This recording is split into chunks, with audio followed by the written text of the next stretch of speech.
नमस्कार। आप देख रहे हैं स्पेशल कवरेज न्यूज और मैं हूं आपके साथ शिव कुमार मिश्रा। मेरे साथ हैं संजय सर। स्वागत और अभिनंदन।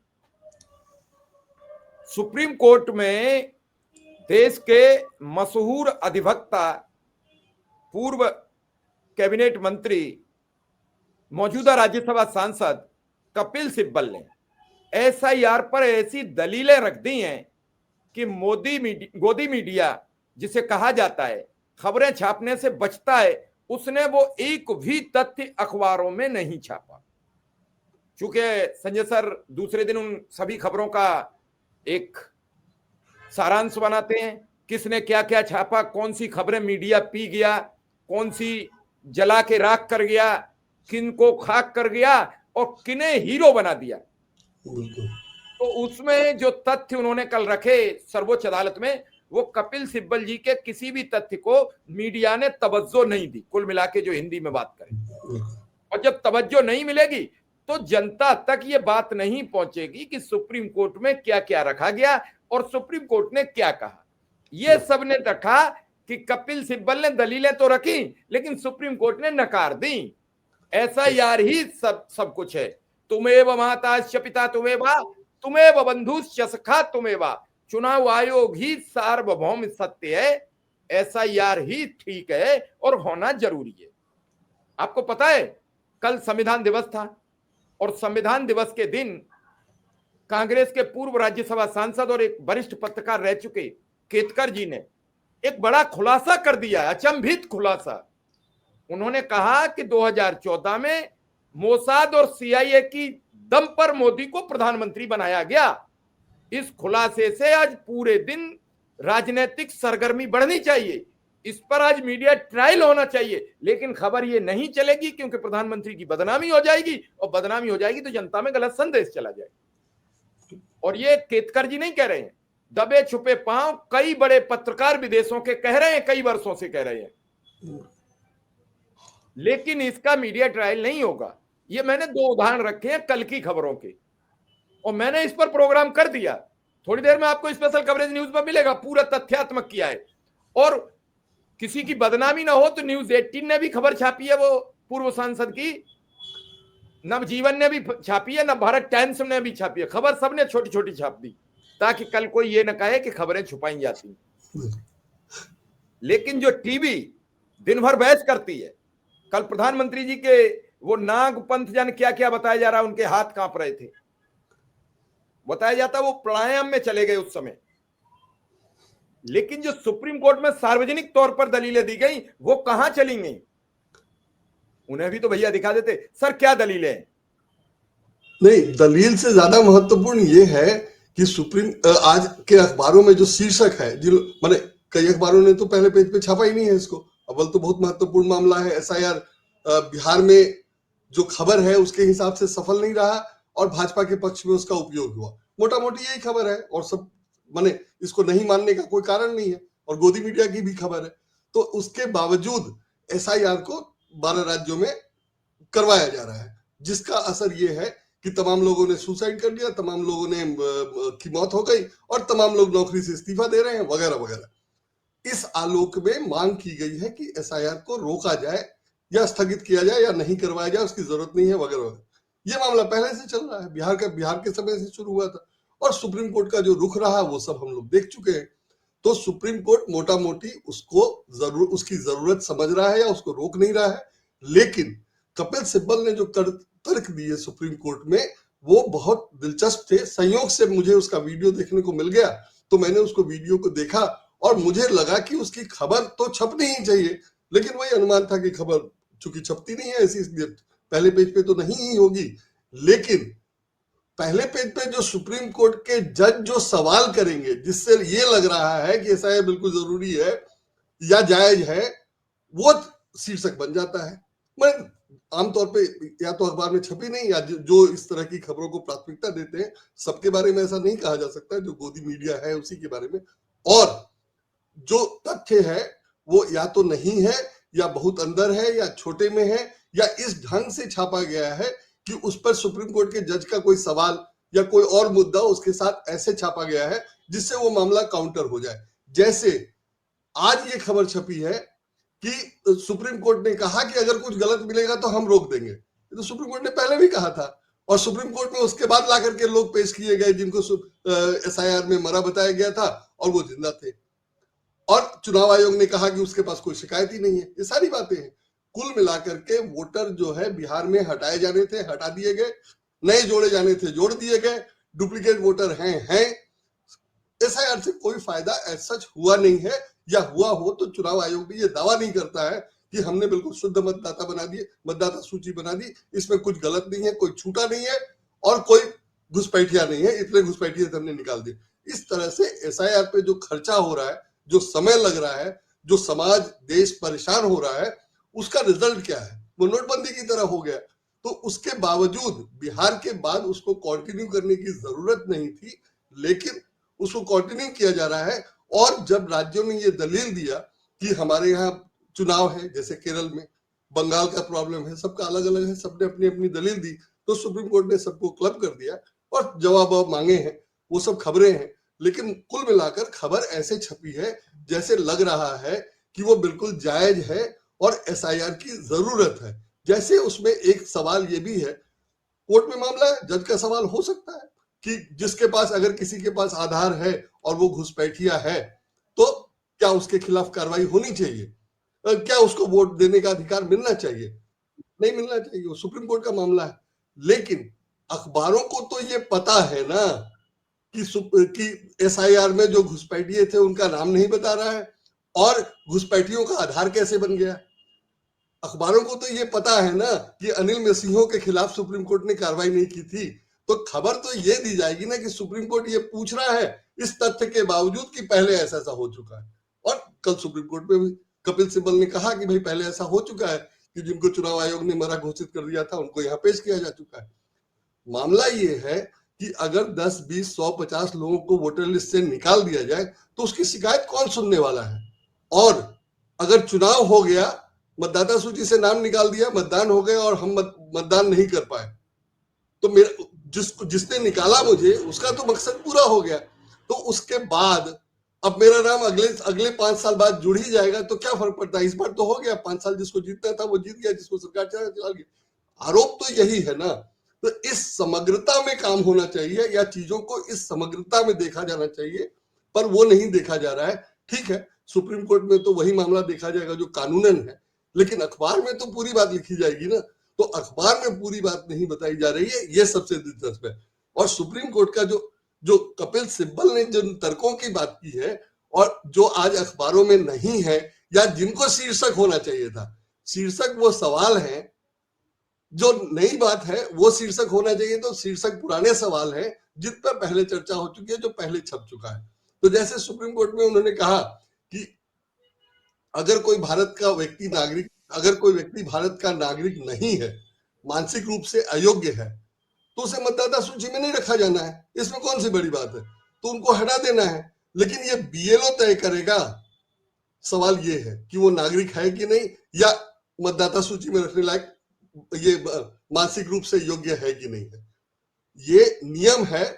और कपिल सिब्बल ने कहा कि अगर किसी को मतदाता सूची में गलत ढंग से शामिल किया गया है तो शिकायत की जा सकती है, और शिकायत करके उसे हटाया जा सकता है। बीएलओ को अगर कोई ऐसा मामला मिले तो वो शिकायत करेगा, या किसी से शिकायत करवाएगा, या उसके घर वाले, परिवार वालों से पूछेगा और उसके हिसाब से हटा देगा। लेकिन ये बीएलओ इसलिए किसी का नाम ही नहीं लिखे, ये तो नहीं हो सकता है। और चलिए मान लेते हैं कि ये हो भी नहीं रहा है, लेकिन कपिल सिब्बल ने ये कहा कि जिसका नाम पहले से वोटर लिस्ट में है, कई साल से वोट दे रहा है, उससे अब ये क्यों कहना कि आप फिर से वोट फॉर्म भर के दीजिए। ये खबर नहीं, खबर तो यही थी ना कि जो ऑलरेडी कपिल सिब्बल का ये तर्क है। और अगर सुप्रीम कोर्ट पूछ रहा है कि घुसपैठिए का नाम है तो उसको क्यों वोट देना चाहिए, मुद्दा तो ये है ना कि जो 30 साल से वोट दिया, जैसे मैं हूं, मैं यही इसी घर में 20 साल से रह रहा हूं, मैं यहाँ रह रहा हूं, बाद में बच्चे हुए, बड़े हुए, जब 18 साल के हुए तो उनका भी नाम जुड़ गया। अब मुझसे कहा जा रहा है कि पूरा फॉर्म फिर से भर के दीजिए। क्यों दूं? और मैं दे दूंगा, लेकिन गरीब आदमी कैसे देगा? गरीब आदमी कैसे फॉर्म भरेगा? और गरीब आदमी का नाम अगर इसके बावजूद हटा दिया जाएगा तो वो क्या कर लेगा, या मेरा ही हटा दिया जाएगा तो मैं क्या कर लूंगा। तो कपिल सिब्बल का मुख्य तर्क ये था कि जो लोग पहले से हैं उनसे क्यों मांगा जा रहा है, वो अखबारों में खबर नहीं है। कपिल सिब्बल का तर्क ये था कि चुनाव आयोग का काम ये होना चाहिए, समावेशी होना चाहिए, उसको नए वोटर बनाने हैं, उसको पुराने को हटाने का काम नहीं करना है। पुराने को हटाना जरूर है, अगर कोई मर गया, उसका स्थान बदल गया तो उसको हटाना है, तो बीएलओ जाएगा, उसको पता चलेगा तो वो हटा देगा, उसका तरीका है, उसे हटा देगा। लेकिन वो ये कह रहा है, या एसआईआर में ये हो रहा है कि आप जो है अपने यहाँ रहने का, होने का, जिंदा होने का या भारत के नागरिक होने का सब सबूत एक साथ आप दीजिए, जबकि ये पहले कभी नहीं हुआ था। इसमें भी दिलचस्प ये है कि चुनाव आयोग कह रहा है कि हम एसआईआर उन्हीं नियमों से करवा रहे हैं जिनसे पहले होता रहा है। उसमें योगेंद्र यादव कहते रहे हैं और कई बार कहा है, कई वीडियो में कहा है कि चुनाव आयोग वो नियम नहीं दे रहा है कि 2003 से पहले किन नियमों के तहत वोटर लिस्ट में नाम रखा गया था और चुनाव आयोग ने नहीं दिया, आरटीआई में नहीं दिया, हो गया है, वगैरह वगैरह, जो योगेंद्र यादव कहते रहे वो उनके पास है, उसकी कॉपी पुरानी। और योगेंद्र यादव कह रहे हैं कि पुराने नियमों से नहीं हो रहा है एसआईआर। तो मुद्दा तो ये होना चाहिए ना कि एसआईआर अगर नियमों से नहीं हो रहा है तो या तो नियमों से हो या उसकी जरूरत ही नहीं है। सुप्रीम कोर्ट को ये तय करना है, या सुप्रीम कोर्ट में मुद्दा ये होना चाहिए। मुझे नहीं पता मुद्दा क्या है, और वो सब कानूनी मामला है, मैं वो सब नहीं जानता, लेकिन खबर से ये नहीं लग रहा है कि मुद्दा ये है, दलील ये दी गई और चुनाव आयोग ने या सुप्रीम कोर्ट में ये सवाल किया गया जिसका क्या जवाब दिया गया। तो इस तरह से जो अखबारों की खबर है उससे ये लग रहा है कि एसआईआर बहुत जरूरी है, बिल्कुल जायज है, बहुत सारे घुसपैठी हैं वोटर लिस्ट में और उनको हटाया जाना जरूरी है। सब होने के बावजूद अगर सब है भी तो किसको हटाया गया वो आप नहीं बता रहे।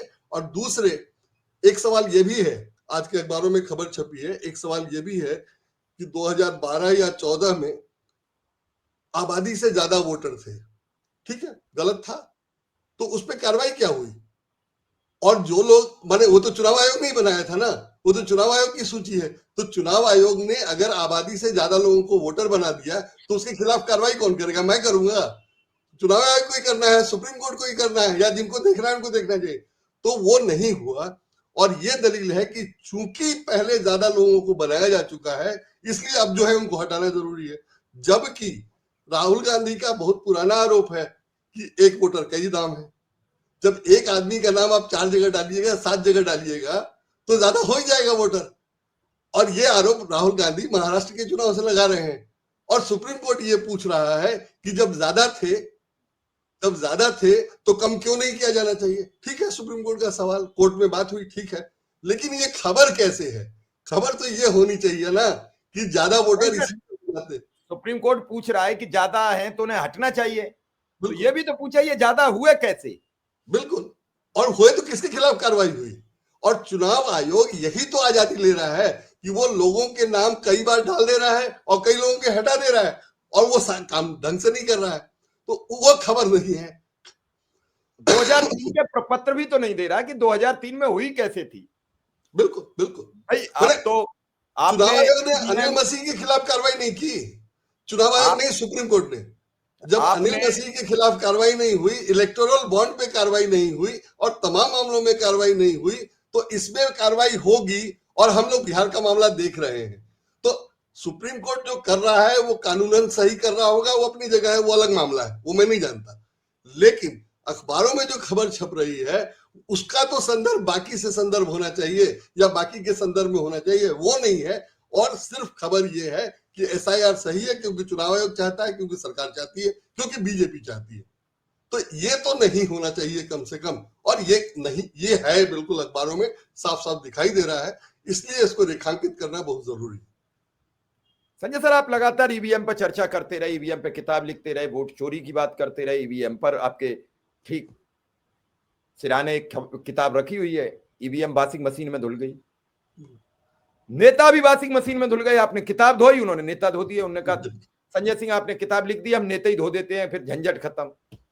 कहीं ये चुनाव आयोग को भी धोने जा रहे हैं अब ईवीएम में, धो देंगे, जब उसके खिलाफ कोई आरोप नहीं होगा तो धुल जाएगा। आरोप वाला ही तो गंदा होता है। बिल्कुल धुल ऐसे में सर कैसे ये सब होगा, इतने बड़े आरोप लग गए आज। सीआईए और मोसाद आ गया बीच में। सुप्रीम कोर्ट ने जो कहा या कपिल सिब्बल ने रखा वो मीडिया में छपेगा नहीं, जो सवाल होंगे वो मीडिया में दिखेंगे नहीं, और जो सरकार की पॉजिटिव खबरें आएंगी या सरकार जहां हिंदुत्व या मंदिर इन सब की खबरें वो 24 घंटे छपेंगी दिखेंगी, तो फिर जनता भी तो नहीं निर्णय ले पाएगी। एक कहावत भी तो है कि अगर झूठ बार बार आपकी आंखों के सामने से गुजारा जाता है तो वो झूठ सच में तब्दील हो जाता है। आप भी पत्रकार रहे हैं, बहुत पुराने लिखने वाले रहे हैं। हम कोई भी लिख देते हैं, लगातार आर्टिकल चला देते हैं कि सरकार भ्रष्टाचार कर रही है, लोग मान जाते हैं सरकार भ्रष्टाचार कर रही है। लोगों के पास क्या आंकड़े हैं? खबरों के जरिए ही जानते हैं वो कि सरकार अब भ्रष्टाचारी हो गई, सरकार अब दंभी हो गई, अब अहंकारी हो गई। एक पत्रकार की कलम चिल्लाती है और वो कलम नीचे तक आवाज पहुंचाती है, और जब कलम ही बिक जाए, कलम टूट जाए, कलम घिसने लगे, लिखने में नाकाम हो जाए, फिर क्या होगा? कलम प्रचारक हो जाए, आपकी कलम प्रचारक हो जाए, आपकी किताब की वैल्यूएशन फिर कैसे बनेगी? आम जनता तक पहुंचने नहीं देंगे। वो कहेंगे वो संजय सिंह ने तो छाप दी है, वो तो ऐसे ही करते रहते हैं। क्योंकि ज्यादा लोग ये कहेंगे, कम लोग ये कहेंगे कि आपने किताब सच्ची लिखी है, ज्यादा लोग तो ये कहेंगे गलत किताब है। बिल्कुल, या उसमें कुछ नहीं है, या उसमें कुछ नहीं है, यही कहा जा रहा है। मतलब तो भैया गलत या कुछ नहीं एक ही बात है। इंडियन एक्सप्रेस का उदाहरण बहुत बढ़िया है। इंडियन एक्सप्रेस सरकार विरोधी है, हम लोग यही जानते थे कि इंडियन एक्सप्रेस सरकार विरोधी है, लेकिन संघ समर्थक है, ये भी हम लोग जानते थे। और संघ के जो लोग हमारे समय में इंडियन एक्सप्रेस में नौकरी करते थे, वो लोग अब जो कर रहे हैं जहां है, उससे बहुत साफ है कि संघ के लोगों को एक्सप्रेस में नौकरी मिली थी, एक्सप्रेस में नौकरी करते थे, वो सब अपनी जगह है। उसके बावजूद इंडियन एक्सप्रेस अभी भी पत्रकारिता करता है, अच्छी खबरें देता है, लेकिन सरकार के पक्ष वाली खबर अभी भी इंडियन एक्सप्रेस में उसी भाव छपती है। अभी मोदी जी को बुलाया था पत्रकारिता में भाषण देने के लिए, वो अपनी जगह है। ये सारी बातें इंडियन एक्सप्रेस भी कर रहा है। आज भी इंडियन एक्सप्रेस में खबर ये लीड है कि वोटिंग वाला, और इंडियन एक्सप्रेस में ही ये सवाल है शायद कि ये घुसपैठिए को अगर आधार है तो उसको कैसे वोट दे, शायद इंडियन एक्सप्रेस में ही लीड है। तो मैंने, या ऐसा ही कोई लीड है, अगर ये नहीं है तो कुछ ऐसा ही है। तो इंडियन एक्सप्रेस भी बीजेपी के लिए राजा का बाजा बजा रहा है, और पूरे संस्थागत रूप से बजा रहा है। मतलब ठीक है, वो समर्थक है तो बजाएगा, उसमें कोई दिक्कत नहीं है, लेकिन अखबार से ये अपेक्षा की जाती है कि वो चीजों को देखेगा, चीजों को समग्रता में देखेगा। जब कांग्रेस अगर भ्रष्ट थी तो थी, और इंडियन एक्सप्रेस ने उसका विरोध किया, किसी को कोई दिक्कत नहीं है। बीजेपी समर्थन करने लायक है तो आप समर्थन कीजिए, जिन मुद्दों पे समर्थन करने लायक है कीजिए, उसमें भी कोई दिक्कत नहीं। लेकिन अभी जो हो रहा है वो गड़बड़ है, और वो बहुत ज्यादा गड़बड़ है। और वो इसीलिए हो रहा है कि एक तो ताकत है, और 272 विशिष्ट नागरिक जैसे लोग हैं। तो जब विशिष्ट नागरिकों का उपयोग किया जाएगा तो एक ही उपाय बचता है कि बीजेपी को या आरएसएस को चुनाव लड़ने से रोक दिया जाए, उस पर प्रतिबंध लगाया जाए। आरएसएस के बारे में तमाम बातें हैं कि वो कैसे चल रहा है, आरएसएस जैसी छोटी मोटी कोई संस्था नहीं चल सकती, आरएसएस चल रहा है, तो उस पर भी बैन लगना चाहिए। और बीजेपी जो कर रही है सत्ता में आने के बाद, जो उसने किया है, और 272 विशिष्ट नागरिकों का उदाहरण सबसे बढ़िया और गंभीर है, उस आधार पर बीजेपी को चुनाव लड़ने से रोक दिया जाना चाहिए। कम से कम 5 साल के लिए तो रोका ही जाना चाहिए। उसके बिना व्यवस्था ठीक नहीं होगी, उसके बिना अनिल मसीहों का कुछ नहीं किया जा सकता। भाई अनिल मसीह पड़े हुए हैं और सुप्रीम कोर्ट अनिल मसीह को देख नहीं रहा, इससे ज्यादा मिली भगत और क्या चाहिए? इससे ज्यादा मिली भगत का उदाहरण क्या हो सकता है? तो व्यवस्था सामान्य ढंग से काम नहीं कर रही है, ये दिखाई दे रहा है। और क्यों नहीं काम कर रही है ये सबको समझ में आ रहा है, क्योंकि सबको बीजेपी चाहिए। बीजेपी क्यों चाहिए वो अलग मुद्दा है, लेकिन सबको बीजेपी चाहिए, और बीजेपी की खराबी या मनमानी किसी को दिख नहीं रही है। तो अगर आपको लगता है, या जिसको भी लगता है कि बीजेपी ठीक नहीं है या बीजेपी गड़बड़ कर रही है, जो जिन गड़बड़ियों की हम चर्चा कर रहे हैं, जैसे अखबार भी पक्षपात कर रहे हैं, तो उस आलोक में आपने पूछा कि क्या होगा, तो मुझे लगता है कि पहली जरूरत यह है कि बीजेपी को चुनाव लड़ने से रोका जाना चाहिए, कम से कम 5 साल के लिए, ताकि वो अगला चुनाव न चले, बाकी सब अपने आप ठीक हो जाएगा। तो उसके बिना कुछ नहीं हो सकता है, और मुझे लगता है कि वो पहली जरूरत है। आगे तो बाकी जो होगा सो होगा, वो देखा जाएगा। आवाज नहीं आ रही आपकी? चलिए सर, देखते हैं इसके बाद क्या खबरें छपेंगी। खबरों पर तो हम सवाल उठाते हैं, बिल्कुल। क्या कपिल सिब्बल ने जो दलीलें दी वो आएंगी? कल उन्होंने बड़े ढंग से कई बातें रखी हैं अदालत में, अगर कुछ बातें आप बता सकें दर्शक को। नहीं, मैंने बहुत सारे हैं, मैंने लिखा है यह लाखों मतदाताओं का मुद्दा है और अगर इस कार्रवाई पर तुरंत रोक नहीं लगाई गई, मतलब एसआईआर पर, तो इसका असर सबसे कमजोर और वंचित समूहों पर पड़ेगा। ये आमतौर पर कम संसाधन वाले और पहचान दस्तावेज रखते हैं। मतलब अगर मेरे पास फोटो खिंचाने का पैसा नहीं है, उनने तो मांग दिया कि फोटो दीजिए, और मेरे पास फोटो खिंचाने का पैसा नहीं है या समय नहीं है, दोनों तरह के लोग हैं, तो क्या होगा? जाहिर है मेरा नाम रह जाएगा। सुप्रीम कोर्ट ने कहा है कि गांवों में वोट जो है या चुनाव जो है वो त्योहार की जैसा होता है, सब लोग वोट देते हैं। पता नहीं सुप्रीम कोर्ट ने किस गांव की बात की है, देश में तो तरह तरह के गांव हैं, हो सकता है उनको जिस गांव की पता हो वहां वैसे ही हो, लेकिन फैक्ट ये है कि चुनाव देने जाने के लिए, बूथ तक जाने के लिए लोगों के पास पैसा नहीं होता है, पैदल नहीं जा सकते हैं। गांव में तो दूर होगा, पैदल चलना मुश्किल होगा, और अगर अपने घर में बैलगाड़ी नहीं है तो आप कैसे जाएंगे? और बैलगाड़ी भी नहीं होता है, मोटरसाइकिल और कार की बात तो छोड़ दीजिए। तो देश में तरह तरह के गांव हैं और बहुत सारे गांव ऐसे भी हैं जहां लोग वोट देने नहीं जा सकते हैं, लेकिन सुप्रीम कोर्ट कह रहा है कि चूंकि त्योहार जैसा माहौल होता है इसलिए वोट कोई छोड़ता नहीं है, सब लोग वोट देते हैं। अगर ऐसा ही होता तो 70% वोट को क्यों ज्यादा कहा जाता? और जैसा मैंने पहले कहा है, इस बार 70% इसलिए हुआ कि आपने तमाम लोगों को निकाल दिया जो वोट देने वाले थे। तो ये सारी बातें हैं जिस पे ध्यान दिया जाना चाहिए, चर्चा होनी चाहिए। मतलब हो सकता है मैं गलत हूं, मैं नहीं कह रहा कि मैं ही सही हूं, हो सकता है मैं गलत हूं, लेकिन कोई भी फैसला तो पूरी बातों को सुनकर किया जाएगा ना। जैसे सुप्रीम कोर्ट में अगर एसआईआर पर फैसला होगा तो कपिल सिब्बल की दलीलों के बावजूद होगा, लेकिन अगर वो फैसला सही होना है और सही है तो अखबारों को नैरेटिव बनाने की क्या जरूरत है? अखबार नैरेटिव क्यों बना रहे हैं? और एसआईआर के पक्ष में माहौल बनाने की क्या जरूरत है? एसआईआर ठीक है, होगा, ठीक था, हुआ बिहार में, लेकिन बिहार में होने के बाद क्या हुआ ये तो हम लोग अखबारों की खबरों से ही जानते हैं। तो उस पर अखबार ही क्यों शांत है? अब उसकी चर्चा आज की खबरों में क्यों नहीं है? ये मुद्दा है। और मुझे लगता है कि ये बीजेपी ने मैनेज किया है, बीजेपी और उसके 272 प्रख्यात खातेदार लोगों ने, प्रतिष्ठित लोगों ने या उनके जैसे प्रचारकों ने ये सब मैनेज किया है। तो इसको देखने समझने की जरूरत है। और अगर सुप्रीम कोर्ट नहीं समझेगा, मीडिया नहीं समझेगा, हम जैसे लोग नहीं समझेंगे तो कौन समझेगा, कौन बोलेगा इस पर? और ये स्थिति है। चलिए सर, आपने बड़ी शालीनता से और ढंग से समझाने का प्रयास किया, दर्शक इसे देखें और समझें बिल्कुल। और हमें कमेंट में जरूर बताएं क्या मीडिया को एसआईआर पर पक्षपाती ट्रायल करना चाहिए या नहीं। हम इंतजार करेंगे। आपका सर आभार, धन्यवाद, नमस्कार।